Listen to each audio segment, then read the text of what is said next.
So I want you to imagine this for a second. You're, uh, you're 17 years old. Oh, to be 17 again? Right. But you're not just a regular teenager. You are hustling from your bedroom, just putting in the hours, and suddenly, like almost out of nowhere, it actually starts working. Mm-hmm. You're pulling in maybe even $20,000 a month. Which is just insane money at that age. It's completely life-changing. So you drop out of school because, frankly, you feel absolutely invincible. You basically think you're a prodigy, right? Oh, of course you do. I mean, how could you not? Exactly. So to expand this new empire of yours, you decide to hire your very first full-time employee, and you offer them a $50,000 salary. Which, when you're 17, feels like you're handing out $1 million. It feels like an absolute fortune. And the person you hire, they actually pack up their entire life. They move to an entirely different country just to take this job with you. Wow. That is a massive commitment. Right. And then literally 3 days later, 3 days they quit. Yeah.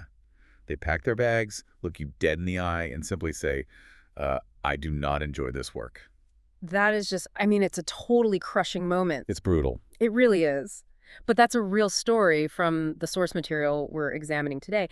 And honestly, it perfectly encapsulates this brutal difference between, making money and actually having the capacity to hold on to it. Yeah, the capacity is the key word there. Exactly.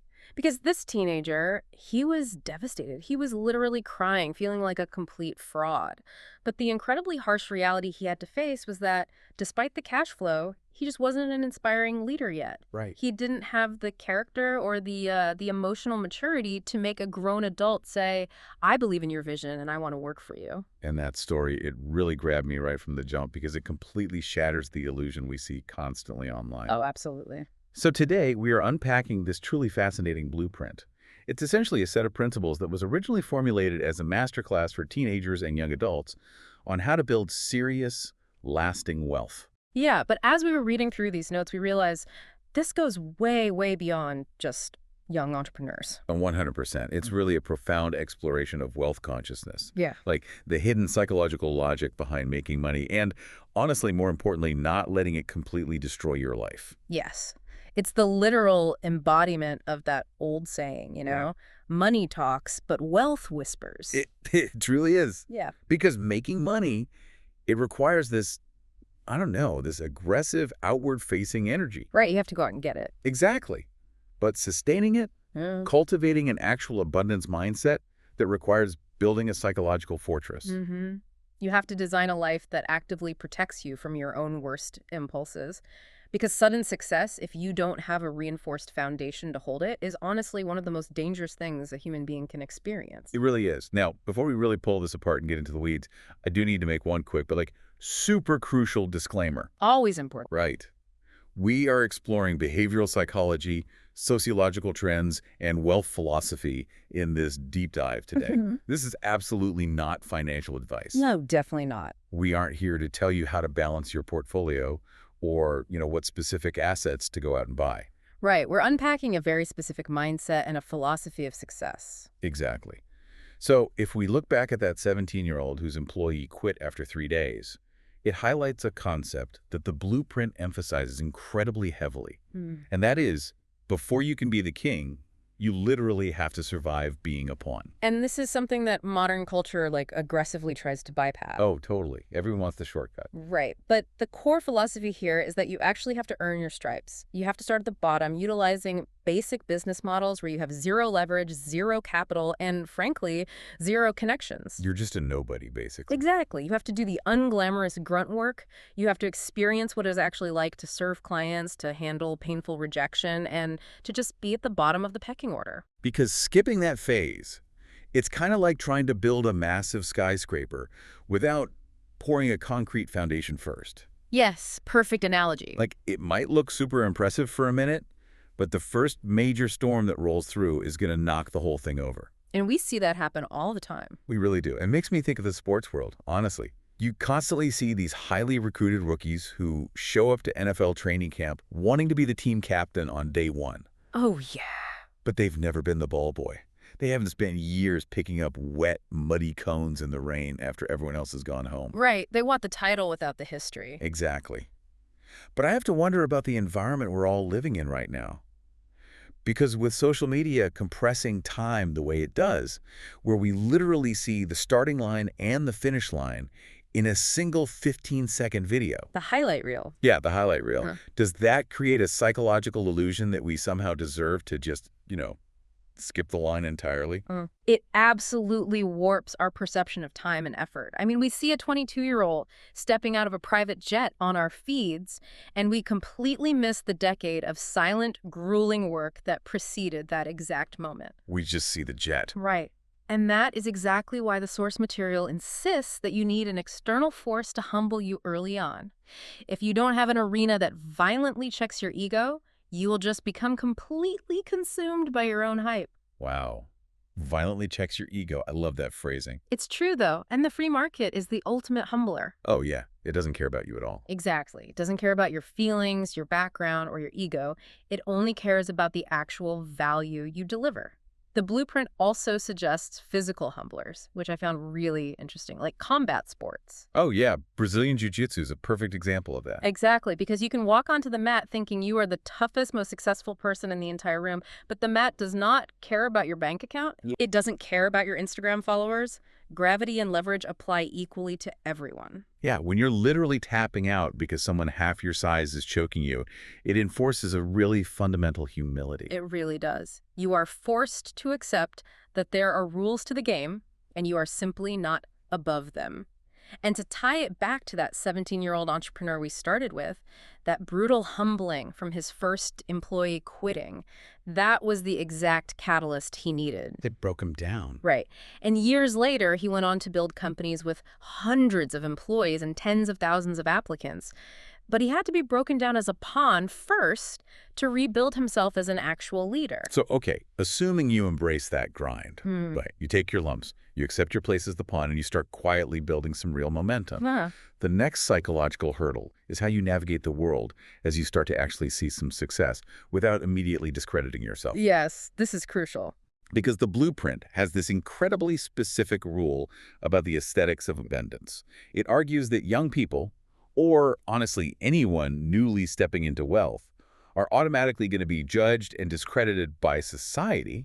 Like it's a biological bias. It is deeply ingrained in human sociology. When we see someone young with sudden resources, our evolutionary brain is instantly skeptical. Like, wait a minute, how did they get that? Exactly. We wonder if they earned it, if they stole it, or if it was just handed to them by their parents. And the absolute worst thing you can do to trigger that skepticism is to dress in loud, flashy clothing that just screams for attention. Oh, man. The source draws a brilliant contrast here. It's so funny but so true. Imagine a 30-year-old walking into a room covered head to toe in Gucci logos, wearing those massive, chunky Balenciaga sneakers. The ones that look like moon boots. Yes, dripping in designer accessories. They end up looking like a teenager who just got their very first credit card. It projects massive, massive insecurity. Precisely. It communicates to everyone in the room, I desperately need you to know that I have money. But contrast that with a 20-year-old who walks in wearing well-fitted, classic trousers. Just a plain, high-quality black t-shirt. Right, maybe a tailored blazer, and timeless shoes. No visible labels anywhere. Suddenly, that 20-year-old projects the gravitas and stability of someone far older. It's basically the concept of quiet luxury, but applied as a deliberate behavioral tool. Exactly. Because by removing the loud labels, you literally force people to interact with your intellect and your character, rather than getting distracted by your brands. Yeah. A really subtle power play. It is. You are non-verbally saying, I don't need your validation. Right. But, okay, while we're on the topic of controlling perception, we really have to talk about controlling focus. Because the blueprint takes a very hard and honestly almost controversial line on modern culture. Especially regarding a relationship. Yeah. It strictly advises against casual dating during your building phase. Yes, and this is deeply rooted in an understanding of emotional bandwidth and energy allocation. Now, I really have to push back on this because I know what you listening right now might be thinking. Go for it. You're telling a 19 or 20-year-old who is in their absolute physical prime, totally flooded with hormones, to just lock themselves in a room and stare at spreadsheets. Like, isn't your youth supposed to be for experiencing life Why on earth would you ignore the dating scene and act like a retired monk when you have all that vibrant energy? It sounds completely miserable. I completely understand that reaction, and on the surface, it does sound extreme. But we really have to look at the actual mechanics of the modern dating market. Okay, fair. The endless swiping on apps like Tinder or Hinge, the agonizing talking stages, the casual meetups that go nowhere. It is an incredibly inefficient, hyper-competitive It's a environment. full-time job. It really is. It drains massive amounts of time and emotional energy. Mm. So if you are in the foundational phase of trying to build an empire, or even just trying to radically change your family's financial trajectory, you simply do not have the surplus energy to constantly play the casual dating game. The opportunity cost is just way too high. The opportunity cost is astronomical. So the blueprint presents a stark binary choice. Option A, you find a serious, committed partner who genuinely wants to build alongside you from the ground up. A day one partner. Exactly. And the text actually notes that finding a true partner in your early days is one of the most valuable assets you can ever acquire. Right. But then there's option B. You put your head down, block out all the noise, and work relentlessly. There is no middle ground where you are successfully building an empire while also juggling casual dates every weekend at bars. You just can't serve two masters. You can't. Furthermore, there is an evolutionary psychology component here, particularly for men, which the source makes a point to highlight. Right, about peaking later.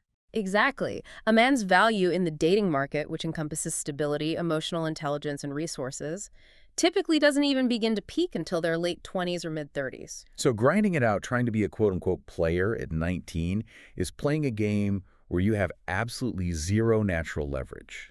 You're just setting yourself up for frustration. It's all about protecting your energy reserves. Mhm. And hey, speaking of protecting things, if you are finding this deep dive into the psychology of wealth valuable, this is actually the perfect moment to hit subscribe and turn on your notifications. Definitely.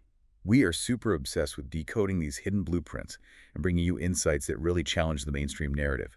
We'd love to have you join us for every conversation. So we've established that you're controlling your aesthetics, dressing quietly, and ruthlessly protecting your focus from casual distractions, right? Right, the foundation is set. The natural progression from there is to look at who you actually do allow into your space. Because as you build wealth, your social dynamics shift entirely. Which brings us to this incredible concept of fortifying the castle.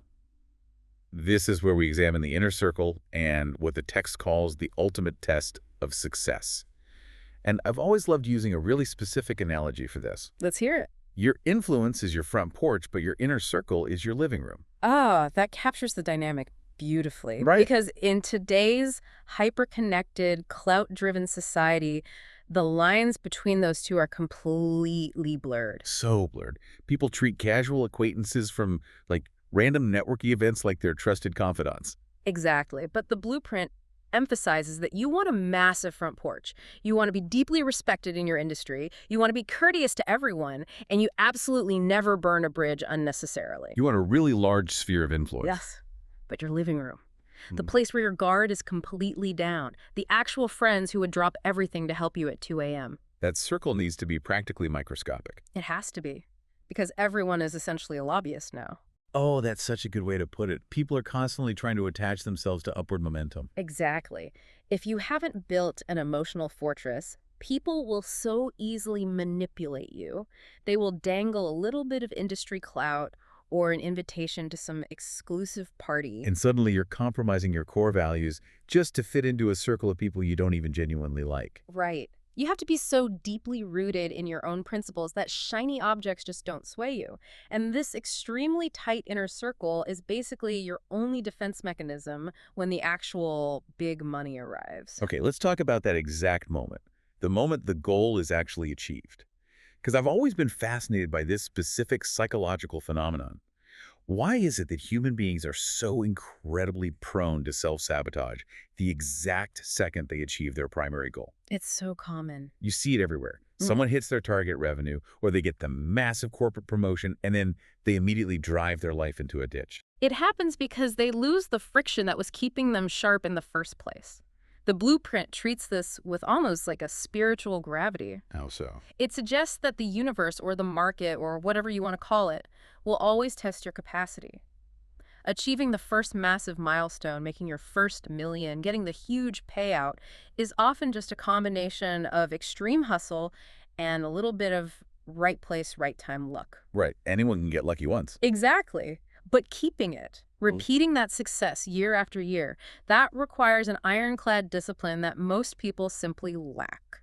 And the source outlines this incredibly vivid, highly specific scenario of young wealth self-sabotage. I personally call it the Instagram special. Oh my goodness, it is painfully accurate. It really is. The trap looks exactly like this, right? Yeah. The young entrepreneur makes a windfall. They immediately go to the bank, withdraw $30,000 in physical cash, just so they can fan it out in their lap for a 10-second video. It's so cringe. They lease a bright neon green G-Wagon. They spend their Tuesday afternoons at a beach club, ordering overpriced bottles, blasting music, and completely deluding themselves into thinking their business is now just running on autopilot. The autopilot delusion. The completely arrogant belief that just because you won the first quarter, the rest of the game will somehow just play itself. It's fatal to a business. It is.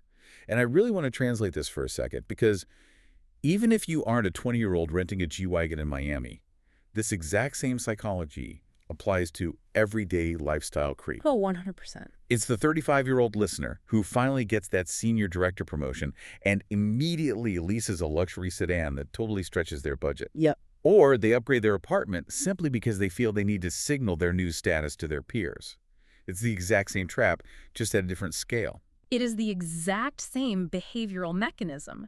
You are seeking external validation instead of internal security. And the blueprint warns that if you fall into this trap, if you get arrogant and lazy, the market will correct you with terrifying speed. The money will just evaporate. Faster than you can imagine. That is why having an older, unshakable mentor in your tight inner circle is absolutely mandatory. You need someone in that living room. You need someone sitting in your living room who will look at your fancy new leased car, shrug, and say, "Congratulations on having a good year. Come back and talk to me when you've done it for a decade." Oh, that's so good. You need someone who is entirely unimpressed by your initial success to keep your feet on the ground. And that brings up the most critical question of this entire philosophy, I think. If we know that human nature is fundamentally flawed, and we know that we are biologically wired to want the shiny objects in the beach clubs the second we get some cash. Which we all are. Right. How do we actually protect the money from ourselves? Right.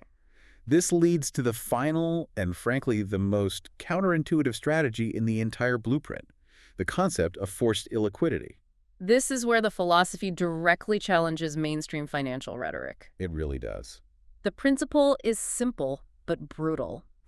As you start making significant money early in your journey, you must actively push that capital away from yourself as fast as humanly possible. You push it away. Yes.